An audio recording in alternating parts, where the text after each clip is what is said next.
یہ میں آپ کو 500 سال پرانا عقیدہ بتا رہا ہوں اہل سنت کا، جلدی سے سنیے۔ مجدد رسانی رحمۃ اللہ علیہ لکھتے ہیں، فرماتے ہیں، یہ مکتوبات 59 میرے سامنے ہیں، فرماتے ہیں تمام صحابہ کرام کا اس بات پر اتفاق ہے کہ ان میں سے افضل حضرت ابوبکر صدیق ہیں۔ امام شافعی رحمۃ اللہ علیہ جو اصحاب کے حالات سے بخوبی واقف ہیں، انہوں نے فرمایا کہ رسول کریم صلی اللہ علیہ وسلم کے بعد لوگ بہت بے قرار ہو گئے، پس ان کو حضرت ابوبکر صدیق سے بہتر کوئی شخص آسمان کے سائے تلے نہیں ملا، پس انہوں نے ان کو اپنا والی بنا لیا۔ یہ سری دلالت اس بات پر ہے کہ تمام صحابہ حضرت صدیق اکبر کے افضل ہونے پر متفق ہیں،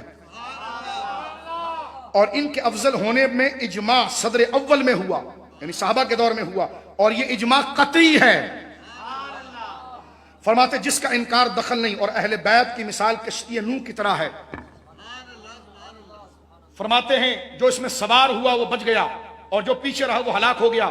فرمایا بعض عارفوں نے فرمایا کہ رسول کریم صلی اللہ علیہ وسلم کے اصحاب کو ستاروں کے مانند ہے، اور یہ ساری تفصیل ذکر کرنے کے بعد حضرت مجدد الفسانی رحمۃ اللہ تعالی علیہ اس بات کو ذکر کرتے ہوئے کہتے ہیں یہ سب بہتر حکمت اور نیک گمان پر محمول ہے۔ یعنی آپ فرماتے ہیں کہ صحابہ کے بعد کسی کو اس درجے کا ایمان نصیب نہیں ہوا جو صحابہ کا تھا، ان کے منزلت پر کوئی نہیں پہنچ سکتا، ان کے مقام کو کوئی نہیں پا سکتا۔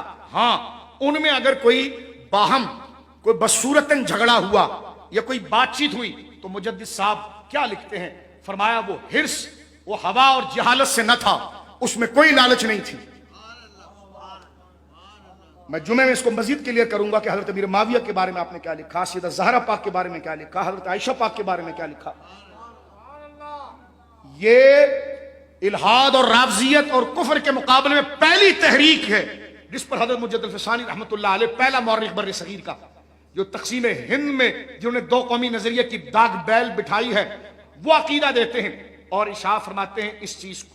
آپ اس چیز کو ذکر کرتے ہیں کہ صحابہ کرام رضوان اللہ علیہم اجمعین میں سب سے افضل حضرت ابوبکر صدیق رضی اللہ تعالی۔ ایک جملہ میں یہاں پر کہوں گا جو یہاں پر بات مکمل ہو جائے گی اور کھل کر آپ کے سامنے آ جائے گی۔ حضرت مجدد الفسانی رحمۃ اللہ علیہ کیا لکھتے ہیں، دیکھو پہلے خلیفہ کون ہے، جلدی بولیے، دوسرے، تیسرے، چوتھے، مولا علی۔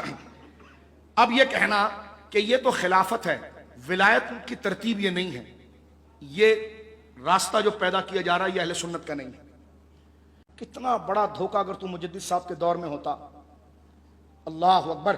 حضرت مجدد صاحب رحمۃ اللہ علیہ اس بات کو لکھتے ہیں کہ حضرت خاتم النبیین صلی اللہ علیہ وسلم کے بعد امام برحق اور خلیفہ مطلق حضرت ابوبکر ہیں، ان کے بعد حضرت عمر ہیں، ان کے بعد عثمان ہیں، ان کے بعد علی ہیں، اور ان کی فضیلت ان کی خلافت کی ترتیب پر ہے۔ بات سن رہے ہیں آپ؟ فرماتے ہیں جو پہلا خلیفہ ہے وہ ولی بھی سب سے پہلا ہے۔ فرمایا یہی بات تو بہر شریعت کے اندر ہے، یہی بات امام احمد رضا نے لکھی، کہتے ہم ابو بکر صدیق کو پہلا خلیفہ مانتے ہیں لیکن افضل ہم مولا مرتضیٰ کو مانتے ہیں۔ حضرت مجدد صاحب کہتے ہیں سنی وہ ہے کہ جو ترتیب خلافت کی ہے وہی افضلیت، وہی خیریت، وہی ولایت کی ہے۔